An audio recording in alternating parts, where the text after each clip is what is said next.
Hello everyone, welcome back to O2 IS Academy YouTube channel. So today one more topic in our Polity Bytes series. So we are doing our fundamental rights topic. So आज के जो articles होंगे that will be from 25 to 30. ठीक है, जो हैं दो parts के article that is right to freedom of religion plus cultural and educational rights. ठीक है, सो पर्टिकुलरली इस लेक्चर की पीडीएफ डाउनलोड करने के लिए आप हमारा Telegram channel O2IS academy app को डाउनलोड कर सकते हैं, सब्सक्राइब कर सकते हैं. Plus you can also download our app of O2IS academy, जिसमें आपको ये पीडीएफ बाकी लेक्चर्स पॉलिटी बाइट सीरीज के पीडीएफ्स मिलेंगे, प्लस बाकी और स्टडी मटेरियल जो बिल्कुल फ्री अवेलेबल है आपके बाकी एग्जाम्स के लिए, वो उसमें सब कुछ अवेलेबल है बिल्कुल free. So do download our app. So let's start with today's lecture on of polity bites. जो पहला हम आर्टिकल्स देखेंगे that is related to right to freedom of religion, जो है आर्टिकल 25 से लेकर आर्टिकल 20 तक. When it comes to the क्यों इसकी ज़रूरत पड़ी, क्योंकि जब भी हमने देखा बाकी हमने आर्टिकल्स देखे तो कुछ ना कुछ उसका बैकएंड ऐसा था कि उस पर्टिकुलर चीज़ को एज अ फंडामेंटल राइट बहुत ही ज़्यादा ज़रूरी, जिसको इतना जस्टिसेबल है कि आप डायरेक्टली सुप्रीम कोर्ट तक को अप्रोच कर सकते हो. ठीक है, तो ये इनकी इंपॉर्टेंस एक अपने आप आपको समझ आती है. सो ऐसा क्या हुआ कि आपको इस right to freedom of religion को भी इसमें डालना पड़ा. तो जो हमारा इंडिया है, इंडिया में बहुत सारे रिलीजन्स हैं. ठीक है, कुछ रिलीजन्स के लोग बहुत मेजॉरिटी में है, कुछ बहुत माइनॉरिटीज़ में हैं. ठीक है, अगर हम रिलीजन के लिए हर एक इंसान को हक नहीं देते तो सब जो एक मेजॉरिटी वाला रिलीजन है वो माइनॉरिटीज़ को डोमिनेट करता. सो ये सब चीज़ें देख के, ठीक है, और स्टेट का रिलीजन के साथ क्या रिश्ता होना भी चाहिए कि पॉजिटिव में, नेगेटिव में, सेक्युलरिज्म, ये सब चीज़ जब हमने प्रियम्बल किया था, प्रियम्बल में मैंने आपको सेक्युलर का कंसेप्ट पॉजिटिव और नेगेटिव में दोनों में बहुत अच्छे से एक्सप्लेन किया था कि वेस्टर्न में पॉजिटिव है कि नेगेटिव है, और इंडियन जो है वो पॉजिटिव फॉलो करते हैं, वेयर एज वेस्टर्न कंसेप्ट में क्या था, टोटली नेगेटिव. मीन्स उसको स्टेट और क्या रिलीजन को बिल्कुल सेपरेट रखा जाता है. ठीक है, सो हमारे कॉन्स्टिट्यूशन मेकर्स ने इसीलिए right to freedom of religion को इसमें डाला था. बट इसके साथ है कि स्टेट, इसमें जो मैंने मेंशन किया वी मीन स्टेट ना तो किसी पर्टिकुलर रिलीजन को अडॉप्ट करेगा, ना ही किसी पर्टिकुलर रिलीजन को प्रमोट करेगा. ठीक है, कि स्टेट बोलेंगे नहीं आप हिंदू बनिए या मुस्लिम बनिए, ऐसा कुछ भी नहीं किया जाएगा. ठीक है, therefore the state should restrain itself from adopting one particular religion. It means that the state should remain neutral to all the religions. एक स्टेट के लिए सारे रिलीजन्स बिल्कुल सेम होंगे, वो चाहे क्रिश्चियन है, चाहे हिंदू है, चाहे मुस्लिम है, जैन, बुद्धिस्ट, कुछ भी हो, उनके लिए सब सेम ही होंगे. सो अब ये रिलीजन क्या है? बेसिकली रिलीजन है हमारा विश्वास. ठीक है, जिस चीज़ पे हम विश्वास करते हैं. Personal liberty of individual to have faith और not faith in any particular. मेरी इच्छा है कि मुझे सिखिज्म को देखना, मुझे सिखिज्म के प्रिंसिपल्स पसंद आते हैं, तो वो मेरी मर्जी है. आई कैन फॉलो सिखिज्म और Buddhism, that is totally will be according to my will, my interest. State का इसमें कोई भी हाथ नहीं होगा. स्टेट मुझे नहीं बोल सकता, ठीक है, कोई इंटरवेंशन नहीं कर सकता कि नहीं आपको यही पर्टिकुलर रिलीजन फॉलो करना है. No, state can't do this. It will be totally depending on our will कि हमें कौन सा रिलीजन फॉलो करना है. बट ऐसा नहीं है, स्टेट को इंटरवीन करना पड़ेगा. कब करना पड़ेगा? जब कोई एक ऐसी प्रैक्टिस जो पब्लिक ऑर्डर को खराब करे, जो मोरालिटी को, हेल्थ को, ऑब्जेक्टिव, एक वेलफेयर स्टेट को एस्टैब्लिश करने के जो बेसिक ऑब्जेक्टिव्स हैं, अगर उनको कोई पर्टिकुलर रिलीजन की प्रैक्टिस खराब कर रही है तो स्टेट को वहाँ पर एंटर करना पड़ेगा. जैसे कि हमने देखा था ट्रिपल तलाक. मैंने आपको एक और चीज़ बताई, हमने हिंदूज का देखा था जो तांडव के रिलेटेड कुछ था, डांस था. ठीक है, सो दीज जो प्रैक्टिस ज़रूरी नहीं है, ठीक है, जो आपके पर्टिकुलर हक, अधिकारों को, रिलीजियस की प्रैक्टिस को, जिनकी वजह से एक हरासमेंट हो रहा है, अगर ऐसा कुछ हो रहा है तो स्टेट उसमें इंटरवीन कर सकता है. अदरवाइज स्टेट में जाके ये नहीं बोल सकता कि नहीं आप सिखिज्म छोड़ दीजिए, आप हिंदुइज्म फॉलो कीजिए, यहाँ पे हिंदुइज्म छोड़ दीजिए, आप क्रिश्चियनिटी फॉलो कीजिए. No, state don't have any right of this type. ठीक है, तो बात है सेक्युलरिज्म का. जब सेक्युलरिज्म का कंसेप्ट आता है तो उसको हम बेसिकली एक ही चीज़ बोलते हैं कि there is a no state religion. ठीक है, कोई स्टेट रिलीजन नहीं होगा, कोई स्पेसिफिक रिलीजन नहीं होगा, प्लस सभी रिलीजन्स को एक बराबर रिस्पेक्ट दिया जाएगा. कोई चाहे बुद्ध है, चाहे Buddha is equal to Christian state की नज़रों में. ठीक है, मैं क्या फॉलो करें, अगर मैं बुद्धिज्म फॉलो करूँ इसका मतलब ये नहीं है कि मैं क्रिश्चियनिटी को वो करूँ, बट मुझे कोई फोर्स नहीं कर सकता, लेकिन स्टेट की नज़रों में ये सब बराबर हैं। तो जब हम ये कंसेप्ट पढ़ेंगे सेक्युलरिज्म का, प्रियम्बल में तो हमने इसको डिटेल में देखा ही था, बट आर्टिकल्स मैंने आपको तब भी कहा था कि ये हम जब सेक्युलरिज्म का पूरा कंसेप्ट कब आता है, जब हम प्रियम्बल के साथ पढ़ते हैं आर्टिकल्स ये वाले, that is from article 25 to 28, ठीक है। So when it comes to the articles, तो आर्टिकल 25, 26, 27, 28 जो है, आर्टिकल 25 बोलता है इंडिविजुअल रिलीजियस राइट्स को। अब ये हैं क्या, ये हम देखते हैं 2 मिनट में। आर्टिकल 26 है कलेक्टिव रिलीजियस राइट्स, एक पूरे ग्रुप के लिए, एंड 27, 28 बेसिकली स्टेट को फोकस करता है कि स्टेट का कोई वो है नहीं है religion. So in detail, article 25 is freedom of conscience and free profession, practice and propagation of religion. Article 26, freedom to manage religious affairs. 27 is freedom from taxation for promotion of a religion. Article 28 is freedom from attending religious instructions. तो जो ये वाला article है that is for individual. इसको भी characterized किया गया है, ये जब मैं 25 आपको भी कराऊंगी विद इन 1 or 2 स्लाइड्स तो हम देखेंगे, ठीक है। आर्टिकल 26 इज कलेक्टिव, सबके लिए है ये, freedom to manage religious affairs.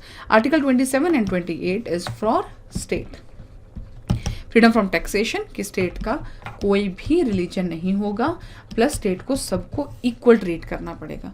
सो चलिए इसको डिटेल में पढ़ते हैं। When it comes to the article 25, article 25 की जो स्टेटमेंट थी that was freedom of conscience and freedom free profession, practice and propagation of religion. तो आर्टिकल 25 को जब हम पढ़ते हैं तो इसको 2 पार्ट्स में पढ़ते हैं। One is freedom of conscience, ठीक है, एंड सेकंड इज रिलीजन का प्रोफेस, प्रैक्टिस एंड प्रोपागेट, ठीक है। अब इनके मतलब क्या है ये अब हम देखते हैं।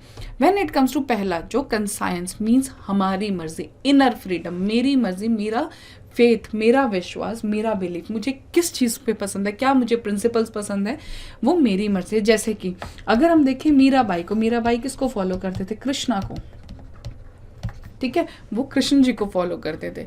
But when it comes to बाकी अगर हम देखेंगे, अगर हम देखें गुरु नानक देव जी, वो किसको फॉलो करते थे, सिखिज्म को, ठीक है। बट वो इनकी मर्जी है, it will be completely their wish, their faith, their belief कि उनको क्या फॉलो करें, and that is right to conscience, मतलब हम अपनी मर्जी से, अपनी फ्रीडम, जो हमारा मन है हम उसके अकॉर्डिंग अपने रिलीजन को फॉलो कर सकते हैं।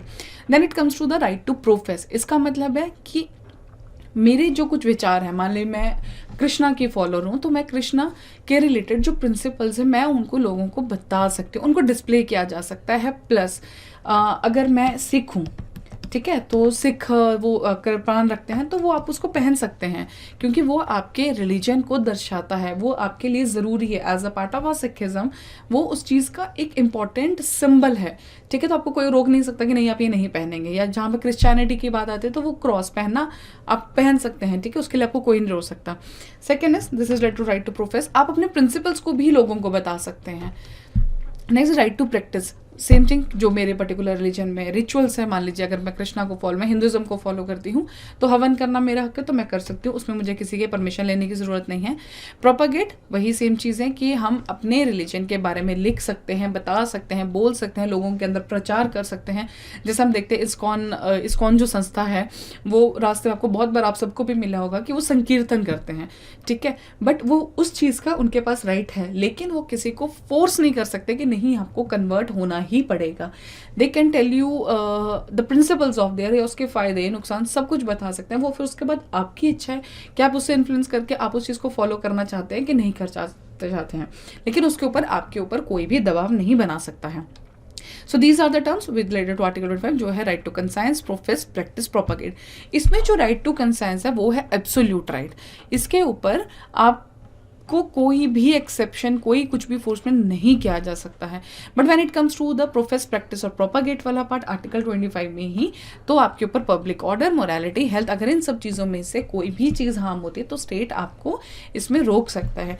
जब भी आप फंडामेंटल राइट पढ़ेंगे, आपने एक चीज़ नोटिस की होगा, अभी तक हमने जितने भी फंडामेंटल राइट्स पढ़े, हर एक आर्टिकल के अपने क्लॉजेज हैं, एक ही आर्टिकल को पार्ट्स में डिवाइड करके पढ़ा जा रहा है। अगर हम नॉर्मली देखें आर्टिकल 25 को अगर जब हम पढ़ते तो हमें पता है कि हाँ रिलीजन के रिलेटेड, लेकिन कौन सा पार्ट क्या दर्शाता है, ये वाला पार्ट एब्सोल्यूट है कि नहीं है, ये वाला पार्ट जो है ये इसमें रिस्ट्रिक्शंस क्या है, ये आपको बहुत अच्छे डिटेल में क्लियर होना चाहिए। इससे क्या होगा कि आपके क्वेश्चंस निकालने में, प्लस सबसे बड़ी बात आपके मेंस में आंसर लिखने के लिए, या कभी कभी कौन सा पार्ट किस आंसर में आपको यूज करना है। जैसे कि अगर इसमें फ्रीडम ऑफ कंसेंस वाला पार्ट है ये एब्सोल्यूट है, लेकिन जो प्रोफेस प्रैक्टिस प्रोपागेट है ये एब्सोल्यूट नहीं है, तो ये सब चीज़ें आपको बहुत हेल्प करेगा लेटर आपकी प्रिपरेशन में। सो स्टेट कहाँ कहाँ आपके लिए लॉज बना सकती हैं। देखिए जब हम एक पर्टिकुलर मैनेजमेंट रिलीजियस इंस्टीट्यूशन के बारे में पढ़ते हैं, मान लीजिए एक मंदिर है, ठीक है, एक मंदिर है, उसके अंदर पूजा पाठ होता है, रोज आरती होती है, ठीक है, सब कुछ होता है, परिक्रमा होती है, सब कुछ, ये सब तो है उनकी रिलीजियस एक्टिविटीज़, ठीक है। But when it comes to secular, कुछ वो सेक्युलर एक्टिविटीज़ भी परफॉर्म करता है, जो है उसका मैनेजमेंट। मैनेजमेंट तो रिलीजियस एक्टिविटी नहीं है। अगर कोई भी ऐसा इंस्टीट्यूशन है, कोई मंदिर है, अगर हम इस्कॉन की बात अभी हम कर रहे थे, अगर हम इस्कॉन की बात करें तो इस्कॉन के अंदर है कुछ रिलीजियस की, हम मंगल आरती करेंगे, शयन आरती करेंगे, श्रृंगार आरती करेंगे, ये सब उसकी रिलीजियस, उसमें हम स्टेट इंटरफेयर नहीं कर सकते कि जी नहीं आपने मंगल आरती सुबह 4 बजे नहीं करनी, आपने 6 बजे करनी है, नहीं, वो उनका अपना बिलीफ है, उनकी मर्जी, वो करेंगे। But when it comes to the उनका मैनेजमेंट, जो उनका एडमिनिस्ट्रेशन है, उसमें जो स्टेट है वो उसमें अपना लॉ बना सकता है। It can be related to anything, ठीक है। नेक्स्ट इज इसमें है कि स्टेट एक, इसमें वर्ड आप पहले देखिए, Hindu, provide for social welfare reform और throw open Hindu religious institution. Hindu के अंदर जो हम इंक्लूड करते हैं उसमें सिख, जैन, बुद्धिस्ट, ये सब आते हैं, ठीक है। ये आप ध्यान रखिएगा कि व्हेनेवर जब इस केस में हिंदू रिलीजियस इंस्टीट्यूशंस की बात होगी इन 2 पर्टिकुलर आर्टिकल्स में, तो हिंदूज के अंडर आपके आएंगे सिख, जैन, बुद्धिज्म और जो पर्टिकुलरली हिंदूज हैं, ठीक है। सो नेक्स्ट इज उनके लिए आप लॉ बना सकते हैं। ऐसा नहीं है कि हाँ गुरुद्वारा बनाया तो आप कहेंगे कि नहीं नहीं नहीं, नहीं उसमें हम जैन लोगों को आने नहीं देंगे, नहीं, तो स्टेट उसके अंदर पर्टिकुलरली लॉ बना सकता है। So next is freedom to manage religious affairs, जो हमने 26 में देखा था। तो उससे पहले हम देखेंगे एक टर्म जो है रिलीजियस डिनोमिनेशन, बिकॉज आर्टिकल 26 बोलता है क्या है कि guarantees rights of religious denominations of their sections. But what is this religious denomination? Religious denomination है क्या? रिलीजियस डिनोमिनेशन इज बेसिकली, जो इसमें हाईलाइटेड वर्ड्स है ना, इनको ध्यान से देखिए। It is when the collection of individuals, एक collection, group of individuals believe in some doctrines और प्रिंसिपल, मतलब एक सेम माइंडसेट, ठीक है, for their spiritual wellbeing, and all these individual should belong to a common organization. ऐसा नहीं है कि इसमें इसका अलग है इसका अलग है, नो, एक ग्रुप जिनका सेम माइंडसेट है, which also have one distinctive name, उसका एक पर्टिकुलरली उन्होंने नाम भी रख दिया, ठीक है, that is termed as a religious denomination. For example, अगर आपको ऐसे नहीं समझ आता तो एक चीज देखें, इस्कॉन क्या है? इस्कॉन एक संस्था है, किसने बनाई थी? प्रभुपाद जी ने बनाई थी, लेकिन क्या एक अकेले ने बनाई? नहीं, उन्होंने उसका प्रचार किया था, but the thing is particular बहुत बड़ा ग्रुप बना जिन सब ने कृष्णा को ही अपना फॉलोअर माना, ठीक है, जिन्होंने कृष्णा को फॉलो किया, ठीक है। तो उस एक पर्टिकुलर ग्रुप ने, मींस बहुत सारे लोग जो कृष्णा को मानते थे, ठीक है, उन्होंने एक ग्रुप बनाया जिसका नाम उन्होंने रखा ISKCON. Same with Ramakrishna mission में भी हम ये देखते हैं, ठीक है, कि उन्होंने भी पर्टिकुलरली एक चीज़ को फॉलो किया, लोगों का माइंडसेट मिला, थॉट प्रोसेस, प्रिंसिपल सेम हुई, उसके बाद उन्होंने उस चीज़ को अपना एक डिनोमिनेशन नाम दे के उसका एक ग्रुप बना दिया, ठीक है। So this is called the religious denomination. अब देखिए, ये रामकृष्ण मिशन, आनंदा मार्गा, ये सब तो हैं हमारे रिलीजियस उसमें इंस्टीट्यूट में, बट सुप्रीम कोर्ट ने औरबिंदो सोसाइटी को इस चीज़ से मानने के लिए मना कर दिया था कि औरबिंदो सोसाइटी का जो सेक्शन है उसको एक रिलीजियस डिनोमिनेशन नहीं देंगे, बिकॉज बेसिकली औरबिंदो सोसाइटी क्या थी, औरबिंदो घोष की जो पर्टिकुलर उनकी अपनी फिलॉसफी थी उसके बेसिस पे उन्होंने बनाया था, बट वो कॉमन एक ग्रुप ऑफ इंडिविजुअल्स का नहीं था, ठीक है, ना उसका कोई फॉलोअर वैसा था। So and it was related, वो किस पे बेसिक करता था, बेस था, it was on inner yoga, इसलिए सुप्रीम कोर्ट ने इस पर्टिकुलर को रिलीजियस डिनोमिनेशन के अंदर नहीं कवर किया था, ठीक है। सो रिलीजियस डिनोमिनेशन के अंदर राइट्स कौन है, उनके पास क्या अधिकार है? अगर रिलीजियस डिनोमिनेशन किसी को अप्रूव कर दिया जाता है कि हाँ ये पर्टिकुलर संस्था एक रिलीजियस, तो वो क्या करते? To establish and maintain institutions for religious and charitable purposes. देखिए, जब भी अगर आपको कभी भी रिलीजियस डिनोमिनेशन के बारे में अगर आपको कोई कंफ्यूजन हो तो आप एक पर्टिकुलर संस्था को याद कर लीजिए। हम आज इस्कॉन को लेके चलते हैं, ठीक है। तो इस्कॉन ने अपना इंस्टीट्यूशन बनाया, वो चैरिटी भी करता है। आपने देखा होगा कि जब वो रोड पे जाते हैं वो कुछ लोगों को गीता, या उन्होंने लेटेस्ट एक कैंपेन चलाया था जिसमें था कि वो तिहाड़ जेल में जाके उस चीज़ को कर रहे हैं, ठीक है। To manage its own affairs and matters of religion, वो अपने पूजा पाठ कर सकते हैं। सेम विद गुरुद्वारा में हम देखते हैं कि कितने लंगर लगाया जाता है लोगों के लिए, कितनी चैरिटी की जाती है। To own and acquire movable and immovable property, वो ले सकते हैं प्रॉपर्टीज, ठीक है। उस पर्टिकुलर संस्था के नाम पर प्रॉपर्टीज ली जा सकती हैं। To administer such property in accordance with the law.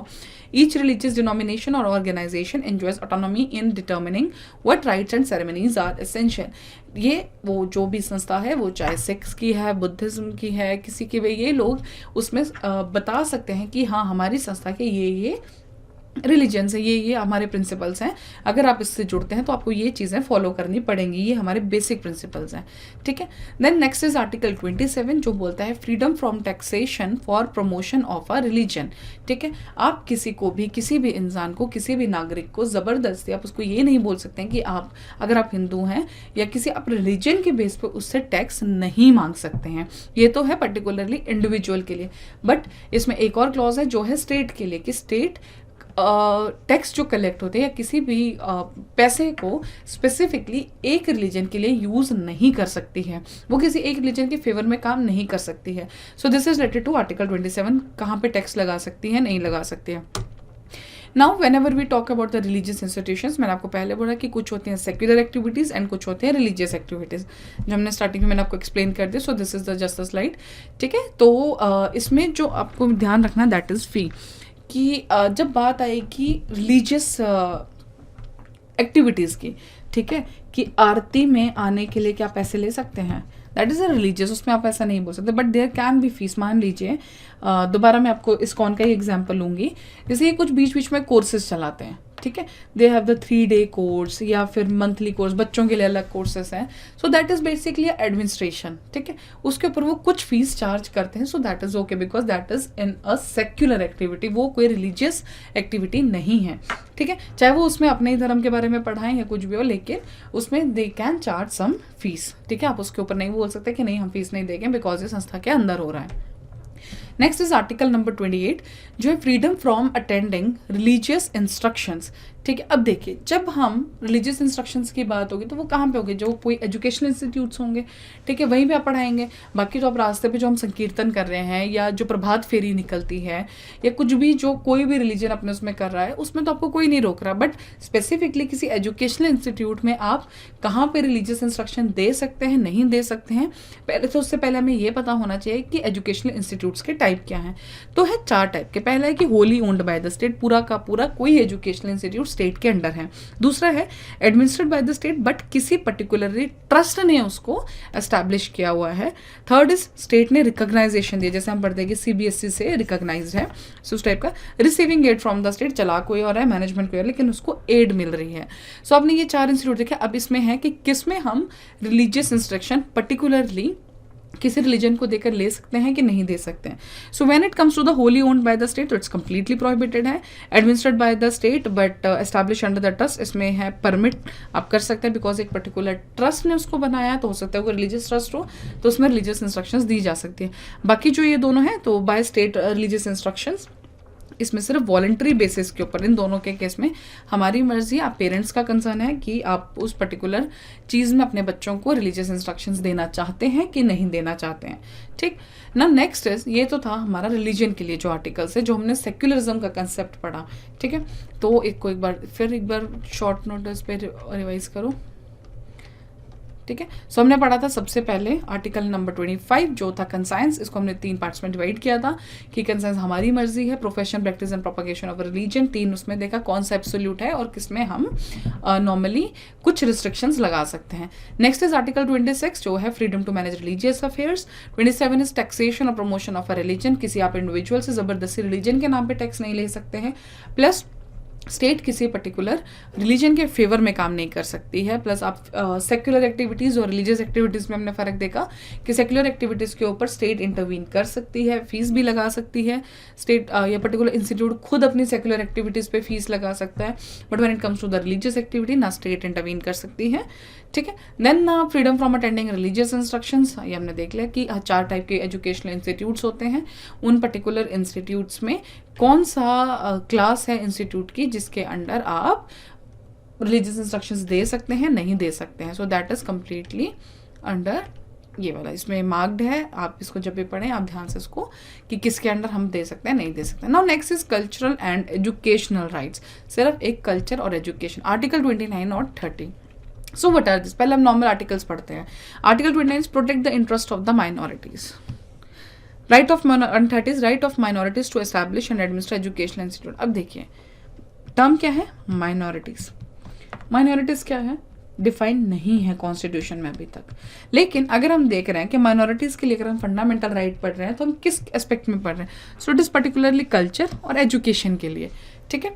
सो अब जब हम माइनॉरिटीज पढ़ेंगे तो माइनॉरिटीज हम पढ़ेंगे 2 टाइप्स में, एक तो है रिलीजियस माइनॉरिटीज, लेकिन उसके साथ एक और है दैट इज लिंग्विस्टिक माइनॉरिटी, ठीक है। सो रिलीजियस माइनॉरिटीज का जो कंसेप्ट है जिसको पहली बार इसमें डाला गया था that was national commission for minorities act 1992 में। इसमें जिनको माइनॉरिटीज इसमें डाला गया that is Muslims, Sikhs, Christian, Buddhist and Parsis, 5 ये थे, प्लस बाद में एक ऐड हुआ दैट इज जैन्स। तो ये 6 जो हैं they are termed as minorities, ठीक है। और जो माइनॉरिटीज हैं ये स्टेट वाइज होता है, ऐसा नहीं है कि सबके लिए ऑल ओवर। मान लो इसमें डिपेंड, जैसे हम नागालैंड का इसमें एग्जांपल डाला है, उसमें हिंदू सिर्फ 8.5% हिंदूज हैं, so they are minorities in the state of the Nagaland. लेकिन जब बात हम पंजाब में करेंगे तो सिख्स को हम इसमें माइनॉरिटीज तो नहीं बोल सकते ना कि ये पंजाब में 6 minority, no, it can not be done. So minorities religious के बेसिस पे 1992 में पहली बार ये कंसेप्ट आया था, पहले 5 थे, लेटर ऑन जैन्स को भी इसमें ऐड किया गया था, ठीक है। बाकी ये पूरे इंडिया के लिए सेम नहीं है, it is done state wise. Next is linguistic minorities, ये आया था 38th रिपोर्ट में national commission of linguistic minorities में। इसमें ये कहा गया था ये भी स्टेट वाइज है, ठीक है। जैसे मान लीजिए महाराष्ट्र का एग्जाम्पल लेते हैं, महाराष्ट्र में मराठी मेजॉरिटी में बोली जाती है, तो उसमें हम मराठी को नहीं बोलेंगे, लेकिन जो बाकी टर्म्स हैं, बाकी जो वहाँ पे लैंग्वेजेस हैं वो आ जाएगी लैंग्वेजेस ऑफ किसकी, माइनॉरिटीज में। Same as with Punjab, Punjabi जो है वो यहाँ पे मेजॉरिटी लोग बोलते हैं, लेकिन उसके अलावा जो बाकी लैंग्वेजेस होंगी वो कौन से स्टेटस मिल जाएगा उनको, माइनॉरिटी, ठीक है। सो ये दोनों जो हमने कंसेप्ट पढ़े, रिलीजियस माइनॉरिटी या लिंग्विस्टिक माइनॉरिटी, ये both are applicable on the basis of किसके बेटे, स्टेट वाइज हम इनको देखेंगे, ठीक है। Now when it comes to the article 29, तो उसमें एक टर्म यूज होती है that is any section of the citizens. तो any section of the C 29 और 30 में फर्क है, 29 is related to the any section of the citizens. अब any section of the citizens में मेजॉरिटी लोग भी आएंगे और माइनॉरिटी भी आएंगे, इसका मतलब मेजॉरिटी का जो रिलीजन है, ठीक है, वो भी कंजर्व कर सकते हैं, माइनॉरिटी भी अपना रिलीजन कंजर्व कर सकते हैं। सो ये ध्यान रखिएगा, this is any section of the society having a distinct language, script or culture of its own shall have the right to conserve the same, so be applicable on both majority and minority। तो article 29 किसको protection देता है, दोनों को, religious और linguistic minorities को, ठीक है। तो इसमें यही है कि ये दोनों को, मेजॉरिटी में भी जो रिलीजन होगा, माइनॉरिटीज में जो रिलीजन होगा, ये दोनों ही अपने अपने रिलीजन के, अपने कल्चर को, अपने लैंग्वेज को कंजर्व कर सकते हैं। ऐसा नहीं है कि माइनॉरिटीज वाले बोले कि नहीं नहीं आप तो मेजॉरिटी में, आप ये चीज़ नहीं कर सकते, नो, ऐसा नहीं होगा। अब दोनों के पास अधिकार है कि आप अपने रिलीजन को प्रोटेक्ट करें। नाउ इसका एक और क्लॉज है जिसको हम पढ़ेंगे साथ में, लेकिन उससे पहले आप ध्यान कीजिए, जब हमने आर्टिकल 15 किया था, हमने पढ़ा था कि state shall not discriminate against any citizen on grounds only of religion, race, caste, sex और प्लेस ऑफ बर्थ। ये हमने 5 ग्राउंड्स पढ़े थे। एक बार आप आर्टिकल 29 का क्लॉज 2 देखिए, तो इसमें बोलता है कि educational institutes which get aid from the state, यहाँ पे था दैट द स्टेट, मैं अभी आपको डिफरेंस बताती हूँ, और maintained by the state cannot discriminate citizens based on the religion, race, caste and language। ये सेम है, ये सेम है, this is the difference and plus this is the difference। जब बात हम आर्टिकल 15 की कर रहे थे, दैट द स्टेट मीन्स सिर्फ पब्लिक इंस्टीट्यूशन की हम बात कर रहे थे, but when it comes to article 29 का क्लॉज 2, तो उसमें जो 2 मेजर डिफरेंसेस है, इसमें प्राइवेट इंस्टीट्यूट भी एडेड है, प्लस ये इसमें लैंग्वेज भी एक ग्राउंड है डिस्क्रिमिनेशन करने के लिए या बचाने के लिए, ठीक है। सो आप ध्यान रखिएगा, ये छोटी छोटी चीज़ें हैं but we get confuse on this ground. जब मैंने आपको राइट टू इक्वालिटी पढ़ाया था, मैंने आपको ये कहा था कि ये ग्राउंड्स आप अच्छे से ध्यान रखिएगा, ठीक है। So next is are article number 30 बोलता है कि article 30 of the Indian constitution state the right of minorities to establish and administer educational institute. अपने रिलीजन को बचाने के लिए जो हमारी माइनॉरिटीज़ हैं या लिंग्विस्टिक अपनी कल्चर को बचाने के लिए, अपनी लैंग्वेज को बचाने के लिए जो माइनॉरिटीज़ हैं वो एजुकेशनल इंस्टीट्यूट एस्टैब्लिश कर सकती हैं। ठीक है, बाकी जो स्टेट है उसमें डिस्क्रिमिनेशन भी नहीं कर सकता है कि हाँ ये माइनॉरिटी ने एस्टेब्लिश किया है तो कोई डिस्क्रिमिनेशन स्टेट नहीं कर सकता। दूसरी बात, impart to education the children and in their own language. अगर मान लीजिए उर्दू माइनॉरिटी में है तो वो पर्टिकुलर माइनॉरिटी का जो एजुकेशनल इंस्टीट्यूट है वो उर्दू में उन चीज़ों को करवा सकता है। ठीक है, बाकी टर्म माइनॉरिटी वो अभी तक भी डिफाइंड नहीं है कॉन्स्टिट्यूशन में, और मैं आपको जब भी बोलती हूँ कि जब भी कोई चीज़ कॉन्स्टिट्यूशन में डिफाइंड नहीं है लेकिन वो यूज़ में है, इसका मतलब उसका जो हम डेफिनेशन निकालेंगे कहाँ से निकालेंगे, वो है respective judgements of the supreme court. ठीक है, तो उसमें जब ये आएगा तो जब हमने माइनॉरिटीज़ की बात की सो इट इज़ रिलीजियस और लिंग्विस्टिक माइनॉरिटी दोनों की हमने बात की। नाउ अब इसके एक्सेप्शंस भी कुछ होंगी। तो जो पहले एक्सेप्शन है, the right to establish and administer education is not absolute, ऐसा नहीं है, इट्स कुछ में कुछ एक्सेप्शंस और चीज़ें लगाई गई हैं जो रिस्ट्रिक्शंस हैं। ठीक है, एब्सोल्यूट और क्वालिफाइड का मतलब मैंने आपको बार बार समझा। एब्सोल्यूट मतलब उसमें कोई भी एक्सेप्शन, कोई भी रिस्ट्रिक्शन नहीं है। जैसे हमने अनटचेबिलिटी के बारे में पढ़ा था, और आज हमने एक और चीज़ की है that is right to conscience वाला, हम जो लास्ट लेक्चर में रिलीजन को लेके करा था। ठीक है, ये सब चीज़ें एब्सोल्यूट है, बट जब कोई रिस्ट्रिक्शन आ जाएगी then it will not be absolute. So it does not include the right to maladministration. मान लीजिए आपने बना लिया इंस्टीट्यूट और उसमें आप गलत एडमिनिस्ट्रेशन कर रहे हैं तो वो गलत है। State can impose conditions to ensure proper utilisation of aid granted to them. मान लीजिए स्टेट ने आपको एड दिया है, पैसा दिया है, तो स्टेट उसमें देख सकता है कि आप उस पैसे का यूज कर कैसे रहे हैं। State have all the power to see how you are using your funds. Next, जो पर्टिकुलर उसमें टीचर्स हैं, लेक्चरर्स हैं जो उसमें आप अपॉइंट करें तो उसमें भी स्टेट कुछ चीज़ें या नॉर्मली कुछ लॉज उसमें बना सकता है कि वो अपॉइंटमेंट्स कैसे होगी या एलिजिबिलिटी की कंडीशंस क्या होंगी। ठीक है, so that was all about article 28, 29, 30 जो हमने आज पूरा देखा। 25, 26 मैंने आपको पहले बता दिया था, एंड दीज आर आर्टिकल 29, 30। एक बार फिर देखते हैं, that is cultural and educational rights. Minorities का कंसेप्ट सिर्फ अपने कल्चर और एजुकेशन को बचाने के लिए, बिकॉज इस आर्टिकल का नाम ही ये है। So when it comes to the article 29, मैंने आपको इसमें बताया कि ये है सेक्शन ऑफ द सिटीजन्स, मतलब माइनॉरिटीज़ प्लस मेजॉरिटी दोनों के लिए जो रिलीजन या लिंग्विस्टिक के बेसिस पे हैं ये अपना कल्चर या अपना लैंग्वेज प्रोटेक्ट कर सकते हैं। When it comes to the article 30 तो वो है माइनॉरिटीज़ के लिए अपने एजुकेशनल इंस्टीट्यूट को एस्टेब्लिश करने के लिए, उनको कैसे चलाना है, क्या उन पे हक है, क्या उन पर रिस्ट्रिक्शंस है, ये सब हमने आज देखा। When it comes to religious minorities, मैंने आपको बोला कि जब हम ये माइनॉरिटीज़ पढ़ेंगे so we have 6 minorities, that is Muslim, Sikh, Christians, Buddhist and Parsis. बाद में जैन को भी ऐड किया गया। और ये जो हम रिलीजियस माइनॉरिटीज़ या लिंग्विस्टिक माइनॉरिटीज़ पढ़ते हैं ये हम पढ़ते हैं स्टेट वाइज। ये कोई डिफाइंड नहीं है, all over India it can not be same, because Punjab में पंजाबी ज़्यादा है, so they can not be minorities in Punjab. ठीक है, then section of the citizens जो भी हमने बोला ये मेजॉरिटी और माइनॉरिटी दोनों को कवर करता है।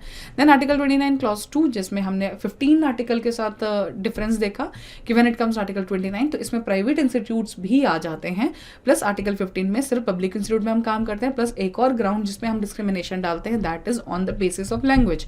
एक एजुकेशनल इंस्टीट्यूट जो उर्दू माइनॉरिटी है वो उर्दू में चीज़ें पढ़ा सकता है।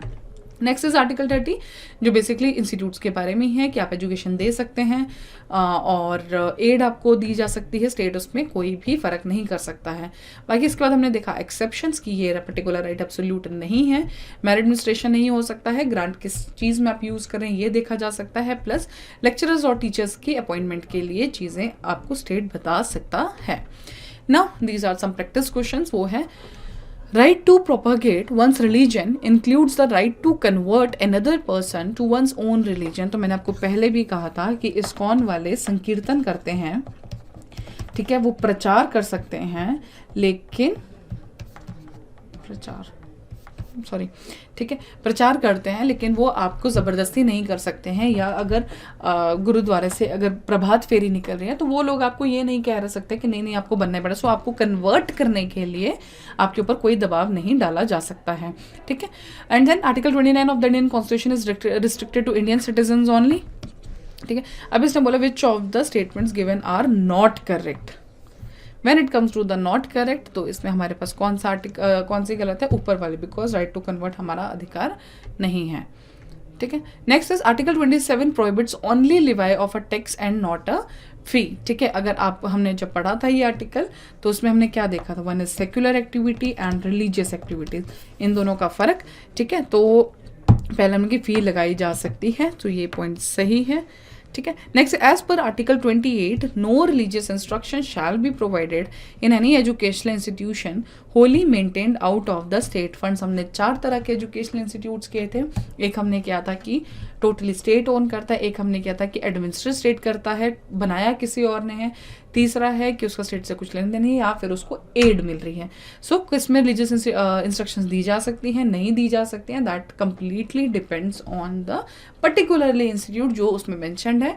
प्लस उसमें मैंने आपको हाईलाइट करके बताया था कि आपको ये ध्यान रखना है कि कौन सा इंस्टीट्यूट में आपको रिलीजियस इंस्ट्रक्शंस पढ़ाई जा सकती हैं, लैंग्वेज में दी जा सकती हैं या नहीं दी जा सकती हैं, ठीक है। तो जो इसका करेक्ट आंसर है, ये दोनों ही करेक्ट स्टेटमेंट्स हैं, both 1 and 2। Okay, so that's all about this lecture and इसमें आज हमने करा आर्टिकल 25 से आर्टिकल 30 तक। Hope you like this lecture. अभी हम फंडामेंटल राइट्स के स्टार्टिंग से लेके 30 आर्टिकल तक पहुंच चुके हैं। नाउ नेक्स्ट विल बी जो आर्टिकल होगा दैट इज आर्टिकल 32, जिसमें हम देखेंगे बेसिकली कॉन्स्टिट्यूशनल रेमेडीज प्लस उसकी रिट्स डिटेल में, बिकॉज ये जो रिट्स वाला पार्ट है इट इज़ बहुत डिटेल में और बहुत इंपॉर्टेंट पार्ट है, बिकॉज ये कंफ्यूज भी बहुत ज़्यादा करता है, ठीक है। So in coming lecture of this series we will study article number 32 और आगे जो थोड़े बहुत आर्टिकल्स बचे हैं वो, प्लस इस चैप्टर के एंड में वी विल डू ओनली एक लेक्चर पर्टिकुलरली क्वेश्चंस को लेके कि फंडामेंटल राइट से किस तरह के क्वेश्चंस आते हैं, ठीक है। So I just hope you like this lecture. Plus आपको ये सीरीज अच्छी भी लग रही हो, आपके पॉइंट्स कंसेप्ट्स बहुत डिटेल में कवर हो रहे होंगे। So thank you so much and इस PDF को डाउनलोड करने के लिए आप ऐप पे सब डाउनलोड कीजिए और टेलीग्राम ऐप पे आपको इस पर मिल जाएगी। सो थैंक यू सो मच।